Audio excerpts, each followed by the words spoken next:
भिडियोमा म यहाँहरूलाई NWASH MIS मा रहेको वाश गभर्नेन्स मोड्युल यानि कि खानेपानी सरसफाई स्वच्छताको अवस्था के छ भन्ने डेटा चाहिँ कहाँबाट भर्ने र त्यसको प्रक्रिया बारे जानकारी गराउने छु। यो डेटा मुख्य रूपमा चाहिँ पालिकाको वाश फोकल पर्सन अथवा IT अफिसरको निगरानीमा चाहिँ भरिनुपर्ने हुन्छ र यो भिडियो मुख्य रूपमा उहाँहरूको लागि भनेरै केन्द्रित भएर तयार गरिएको हो। तर कुनै एजेन्सीले सपोर्ट गरिराख्नु भएको छ भने उहाँहरूले पनि भर्दिन सक्नुहुन्छ। तर यसमा रहेको इन्फर्मेसन डेटा र डकुमेन्ट्सहरू प्राय पालिकासँगै हुने भएको हुनाले IT अफिसर वाश फोकल पर्सनको सहयोगमा चाहिँ भर्नुभयो भने सजिलो हुन्छ। अब यहाँहरूले हेर्न सक्नुहुन्छ अहिले मैले यो NWASH MIS मा कुनै एउटा पालिकाको एडमिन एक्सेसबाट लगइन गरेको छु। यो वाश गभर्नेन्सको डेटा भर्न चाहिँ यहाँले एडमिन एक्सेसबाटै लगइन गर्नुपर्ने हुन्छ। अनि अरू कुनै एक्सेस छ भने यहाँहरूले यो डेटा भर्न सक्नुहुन्न। यदि यहाँहरू डेटा गणक हुनुहुन्छ, सर्वेक्षण गर्दा हुनुहुन्छ भने त्यो यहाँहरूले भर्न सक्नुहुन्न। अब यहाँ हेर्न सक्नुहुन्छ माथिपट्टि म्युनिसिपालिटी एडमिन भनेको छ। अहिले मैले लगइन गरेको छु। अब हामी यो वाश प्लान हेर्न सक्नुहुन्छ देब्रेतिर वाश प्लानभित्र वाश गभर्नेन्समा हामी क्लिक गर्छौँ। अब यहाँ प्रोभिन्स डिस्ट्रिक्ट म्युनिसिपालिटी चाहिँ छनौट गर्नुपर्ने हुन्छ। मैले अहिले जुन पालिका सेलेक्ट गरेको छु यहाँ लगइन गरेको छु त्यसलाई नै म यहाँ सेलेक्ट गर्छु र त्यसपछि यहाँ सेलेक्ट गर्ने बित्तिकै एड बटन चाहिँ यसमा डिस्प्ले हुन्छ। यहाँ हेर्न सक्नुहुन्छ एड बटन चाहिँ यहाँ आएको छ। यो एडमा चाहिँ अब हामीले के गर्नुपर्ने हुन्छ क्लिक गर्नुपर्ने हुन्छ। मैले यहाँ क्लिक गर्ने बित्तिकै एउटा सर्वे फर्म चाहिँ यहाँ तलपट्टि डिस्प्ले हुन्छ र यहाँ तलपट्टि हेर्नुभयो भने सर्वे फर द इयर भनेको छ। अब यसमा चाहिँ हामीले 2024 भनेर सेलेक्ट गर्नुपर्ने हुन्छ।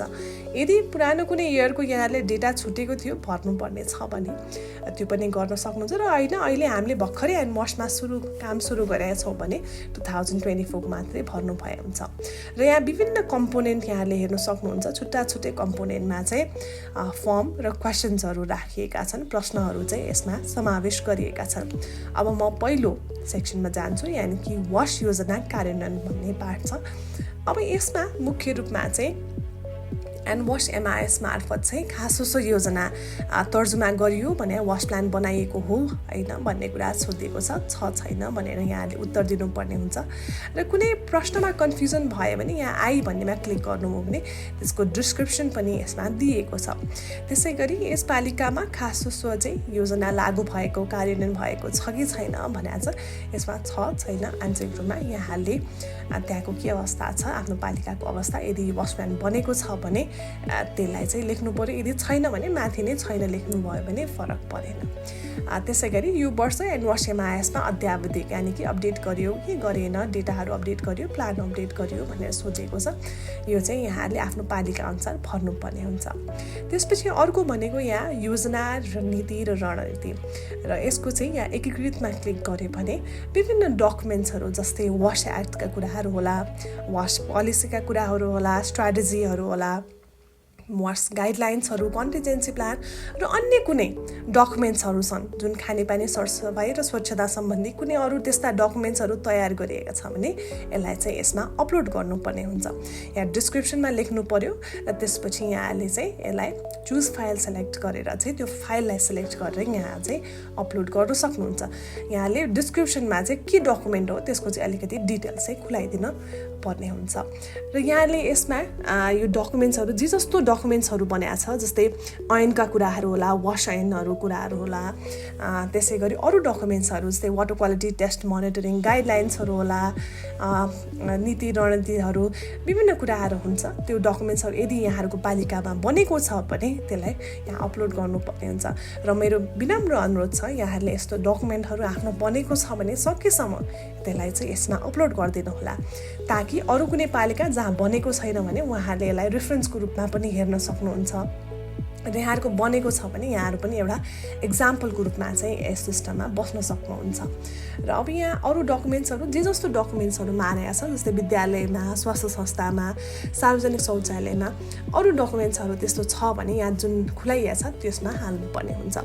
त्यसपछि यहाँ संस्थागत विकास र क्षमता अभिवृद्धि NWASH चाहिँ गठन भएको नभएको अवस्था के कस्तो छ, त्यसै गरी पालिकामा वास इकाइ, वास शाखा, वास युनिटको कुराहरू गरिएको छ छैन, र यसमा चाहिँ वास फोकल पर्सन हुनुहुन्छ कि हुनुहुन्न त्यो कुराहरू पनि सोधिया छ।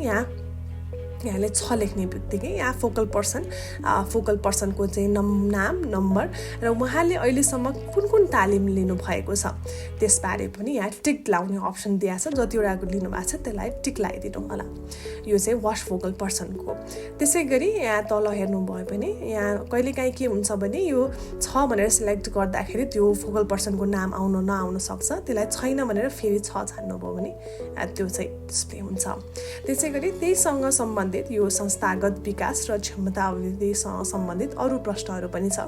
यहाँ NWASH MIS को फोकल पर्सनको कुराहरू पनि यसमा गरिएको छ। फोकल पर्सनको नाम, जसले चाहिँ MIS हेर्छ, NWASH MIS हेर्नुहुन्छ, उहाँको चाहिँ नाम, उहाँको कन्ट्याक्ट नम्बर, उहाँले कहिलेसम्म तालिम के लिनुभएको छ भन्ने कुरा छ। त्यसै गरी यहाँ चाहिँ एजेन्सीहरूले सपोर्ट गर्नुभएको छ भने कुन एजेन्सीले सपोर्ट गर्नुभएको छ यो टिक लाउने अप्सनहरू पनि छ। यहाँहरूको पालिकामा कुनै एजेन्सीले सपोर्ट गरेको छ डेभलपमेन्टल पार्टनर्सहरू भने उहाँहरूलाई सेलेक्ट गर्ने अप्सन। यो चाहिँ साझेदारी र सरोकारवाला अन्तर्गतका प्रश्नहरूमा चाहिँ त्यो कुरालाई समावेश गरिएको छ। त्यसपछि एकदमै महत्त्वपूर्ण बाटो भनेको बजेटको कुराहरू है। खर्च कति भयो यो वर्ष, गत वर्ष चाहिँ वास क्षेत्रमा कति खर्च भयो भन्ने कुरा, यो खर्चको विवरणहरू पनि यसमा हाल्नुपर्ने हुन्छ। र कहिलेकाहीँ कस्तो हुन्छ भने यस्तो यो खर्चको अमाउन्टहरू डिटेलमा थाहा नहुने पनि हुनसक्छ। अब यो जसले डेटा भर्नुहुन्छ उहाँको चाहिँ रिचमा छ कि छैन त्यो डेटा। यदि छैन भने यहाँले के गरिदिनु पर्यो, 00 लेखेर कुन ठाउँमा छैन त्यसमा चाहिँ 00 लेखेर छोडिदिनु पर्यो। खाली छोड्नु चाहिँ भएन। त्यो छोड्नु भयो भने चाहिँ सबमिट हुँदैन। त्यसै कारणले त्यो चाहिँ विचार गरिदिनु होला। भएको चाहिँ यहाँ जुन जहाँ कस्टहरू खर्चहरू थाहा छ त्यसमा भरिदिनु होला। जहाँ थाहा छैन यहाँले 00 चाहिँ लेखिदिनु होला, ताकि भोलि यहाँले त्यो इन्फर्मेसन पाउनुभयो भने त्यसलाई युज गर्न हाल्न सक्नुहुन्छ। यो सबै डेटा भरिसकेपछि अन्तिममा गर्ने भनेको यहाँ सबमिट भन्ने अप्सन छ। यहाँले सक्नुहुन्छ माथिबाट सबै डेटाहरू भरिसकेपछि त्यहाँ सबमिट भन्ने अप्सन हुन्छ र सबमिट चाहिँ यहाँले गर्नुभयो भने त्यो डेटा चाहिँ त्यो फर्म चाहिँ सबमिट हुन्छ। र डेटा जुन यो फर्म चाहिँ सबमिट भइसकेपछि कसरी हेर्ने त यहाँहरूले हेर्नु सक्नुहुन्छ। एउटा सर्वे फर्म चाहिँ यहाँ सबमिट भइसकेको छ। त्यसलाई चाहिँ मानौँ तपाईँहरूले कुनै डेटा छ भने यसलाई गेट डेटा लिस्टमा सिलेक्ट गर्ने र आफूले भरेको फर्म चाहिँ यसरी यहाँ डिस्प्ले हुन्छ।